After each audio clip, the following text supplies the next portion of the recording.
Hi friends, எல்லோரும் எப்படி இருக்கீங்க? நல்லா இருப்பீங்க. பேசும் கிரகங்களிலிருந்து உங்கள் நித்யா ராஜேந்திரன். ஃப்ரெண்ட்ஸ், நம்ம வேலைக்காக, நம்ம திறமைக்காக, நம்ம தகுதிக்காக கிடைக்கணுமோ தவிர வீட்டில் இந்த பரிகாரங்கள்லாம் செஞ்சுக்கிட்டு உட்காந்துக்கிட்டு அதை செஞ்சால் இது வரும், இதை செஞ்சால் அது வரும், குரு சம்மந்தப்பட்ட மஞ்சள் சீலை கட்டிக்கிட்டிங்கன்னா ஒரு பணம் வரும், அதெல்லாம் எதுவும் இல்லை. மஞ்சள் பொருட்கள் வச்சு செஞ்சால் ஒரு பணம் வரும், அப்படியெல்லாம் எதுவுமே கிடையாது ஃப்ரெண்ட்ஸ்.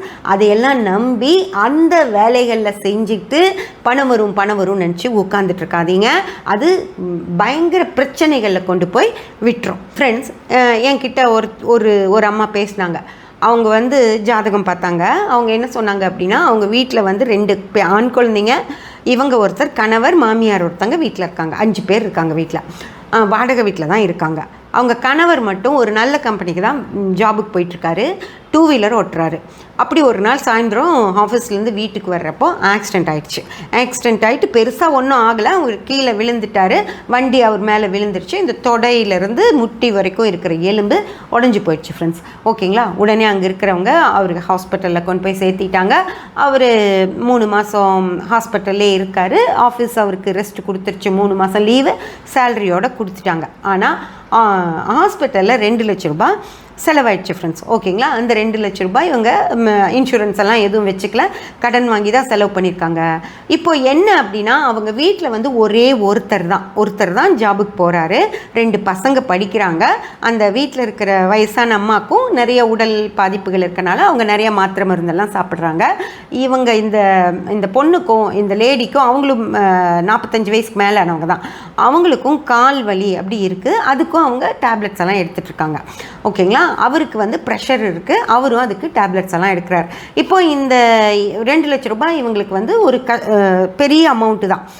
அதுக்கு வட்டி கட்டணும், அது போக ரெகுலர் செலவுகள் செய்யணும். அப்புறம் இவர் வேலைக்கு போகிறார். எப்பவும் போல் ஒரு சேலரி வருது. ஓகேங்களா? ஆனால் இப்போது இது மாதம் இந்த மருந்து செலவுகள், அந்த வட்டி கொடுக்குற காசு தான் இவங்களால செலவு பண்ண முடியுதோ தவிர இவங்களால அந்த வாங்கின பணத்தை ரீபே பண்ணவே முடியலை. என்கிட்ட கேட்டாங்க, எப்போம்மா இது மாதிரி ரீபே பண்ண முடியும்னு. அவருக்கு ஏதாவது இன்க்ரிமெண்ட் வாய்ப்பு இருக்கா அப்படின்னு கேட்டாங்க. இன்க்ரிமெண்ட்டுக்கு வாய்ப்பு இருக்குமா, ஆனால் அது இப்போ இல்லை. அப்போ அவருக்கு நடந்துக்கிட்டு இருந்தது புதன் தசை ஃப்ரெண்ட்ஸ். ஓகேங்களா? புதன் தசையில் நார்மலாக தான் போய்கிட்டு இருக்கு. உங்களுக்கு பெரிய இதெல்லாம் வர்றதுக்கு அதிர்ஷ்ட வாய்ப்புகளுக்கெல்லாம் வாய்ப்பு இல்லை. புதன் தசை முடிஞ்சு வர்ற கேது தசையில் வேணால் உங்களுக்கு கொஞ்சம் நல்லா இருக்குது அவருக்கு. அதனால் அதில் வேணால் அதான் வாய்ப்பு இருக்கும். பட் புதன் தசையே இன்னும் உங்களுக்கு 11 வருடங்களுக்கு மேலே இருக்குது அப்படின்னு சொல்லி நான் சொன்னேன். அப்போ அதுக்கு என்ன அவங்க கேட்டாங்கன்னா, அம்மா இந்த மாதிரி ஒரு பரிகாரம் ஒன்று சொன்னாங்க, அது மாதிரி செஞ்சால் உங்களுக்கு பணம், வீடு நிறைய அதிர்ஷ்டம் வரும் அப்படின்னு சொன்னாங்க. அது நம்ம செய்யலாமான்னு கேட்டாங்க. அப்போ இல்லைம்மா, அப்படி பரிகாரமெல்லாம் செய்யறதுனாலையெல்லாம் எதுவும் வராதுமா, அது மாதிரியெல்லாம் ட்ரை பண்ணி பார்க்காதீங்க. பணம் வர்றதுக்கு, உங்கள் கடன் தீர்றதுக்கு ஒரு பூஜை வைக்க சொன்னார் ஒரு ஜோசியர். நான் அவர்கிட்ட போயிருந்தேன். இது உங்களுக்கு முன்னாடி ஒரு ஜோசியர்கிட்ட பார்த்தோம். அவங்க கடன் தீர்றதுக்கு ஒரு பூஜை வைங்கன்னு சொன்னாங்க. நீங்கள் அது மாதிரி ஏதாவது சொல்கிறீங்களா அப்படின்னு கேட்டாங்க. இல்லைம்மா, அப்படியெல்லாம் ஒன்றும் இல்லை. அப்படி எந்த பூஜை வச்சாலும் உங்கள் கடனெல்லாம் தீராது. உங்களுக்காக கையில் பணம் நீங்கள் எப்படியாவது சேமித்து கொண்டு போய் கட்டினா தான் உண்டோ தவிர வேறு வழியே இல்லை. ஏதாவது ஒரு நகையோ ஏதாவது ஒன்று விற்று பணம் இப்போ கட்டிடுங்க. அதுக்கப்புறம் உங்களுக்கு நல்ல நேரம் வரும்போது நகை வாங்கிக்கோங்க அப்படின்னு சொல்லி நான் சொன்னேன் ஃப்ரெண்ட்ஸ். ஆனால் அவங்களுக்கு அந்த நகையெல்லாம் கொடுக்குறக்கு விருப்பம் இல்லை. சரிம்மான்னு சொல்லிட்டு வச்சுட்டாங்க. ஃப்ரெண்ட்ஸ், நான் இப்போ ஒன்று கேட்குறேன். நகையை வைக்கிறதுக்கு அவங்களுக்கு விருப்பம் இல்லை. சரி, கண்டிப்பாக ஒரு பொண்ணுக்கு நகையை கழட்டி கொண்டு போய் விற்கிறது அப்படிங்கிறது ரொம்ப மன கஷ்டமாக தான் இருக்கும், போட்டுட்ருக்கிற ஒரு ஜுவல்லை. ஆனால் அது வேண்டான்னு நினச்சவங்க வீட்டில் தானே இருக்கீங்க, மாமியார் இருக்காங்க வீட்டில், ஏதாவது ஒரு வேலை உங்களால். இதுக்கும் பசங்க 2 பேரும் பெருசாயிட்டாங்க. இவங்க இருந்தால் தான் ஆச்சு அப்படிங்கிறது இல்லை. ஒரு 6 மணிக்கு வீட்டுக்கு வர்ற மாதிரி ஏதோ ஒரு வேலைக்கு போனாங்க அப்படின்னா மாதம் அவங்களுக்கு ஒரு 10,000 15,000 வருது அப்படின்னா அதை கட்டினாலே ஒரு 20 மாதத்தில் அவங்க கடன் கழிஞ்சிரும் இல்லைங்களா? கழிஞ்சிட முடியும். 20 மாதங்கிறது 2 வருஷம் 1.5 வருஷம் தான். ஓகேயா? இது செய்ய மாட்டேன், நான் பரிகாரம் வேணாலும் செய்வேன், நான் ஒரு வேலைக்கு போக மாட்டேன் அப்படின்னு சொன்னால் எப்படி ஃப்ரெண்ட்ஸ்? நல்லா யோசிச்சு பாருங்கள். ஓகேங்களா? நம்ம நிம்மதியாக இருக்கணும், நம்ம சந்தோஷமாக இருக்கணும், கடன் இல்லாமல் இருக்கணும், ஏதோ ஒரு பண வரவு இருக்கணும் எக்ஸ்ட்ராவா, அப்படியெல்லாம் நினச்சிங்க அப்படின்னா தயவு செஞ்சு ஏதாவது ஒரு வேலை செய்யுங்க. ஓகேங்களா? ஒரு பரிகாரமோ ஒரு பூஜையோ உங்கள் பிரச்சனைகளை தீர்த்து வைக்கவே வைக்காது. ஓகேங்களா? தயவு செஞ்சு எதா ஒரு வேலை, ஒரு உழைப்பு நீங்கள் கஷ்டப்பட்டீங்க அப்படின்னா கண்டிப்பாக உங்களுக்கு பணம் வரும். ஓகேங்களா? ஏதோ ஒரு வேலைக்கு போங்க, அந்த வேலையால் அந்த கடனை கட்டி முடிச்சாச்சு அப்படின்னு வச்சுக்கோங்க. அதுக்கப்புறம் நீங்கள் வீட்டில் இருந்துக்கிறனா கூட இருந்துக்கோங்க.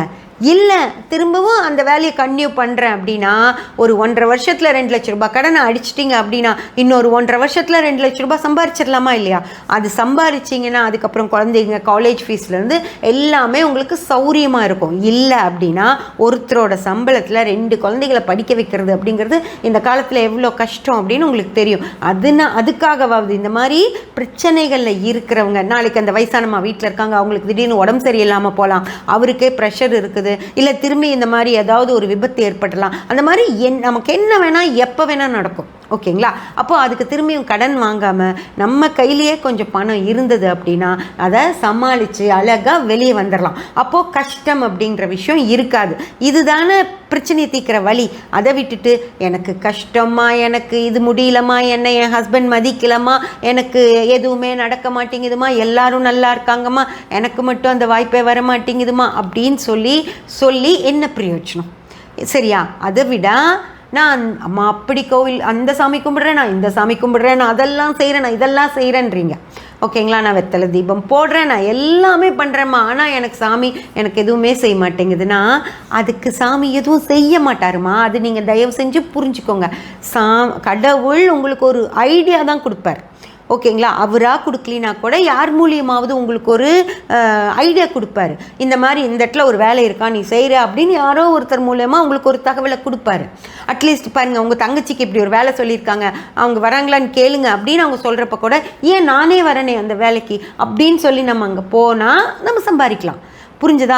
அது கடவுள் உங்களுக்கு தெரியப்படுத்துறதுக்காக தான் உங்கள் முன்னாடி அதை பேச வைப்பார்.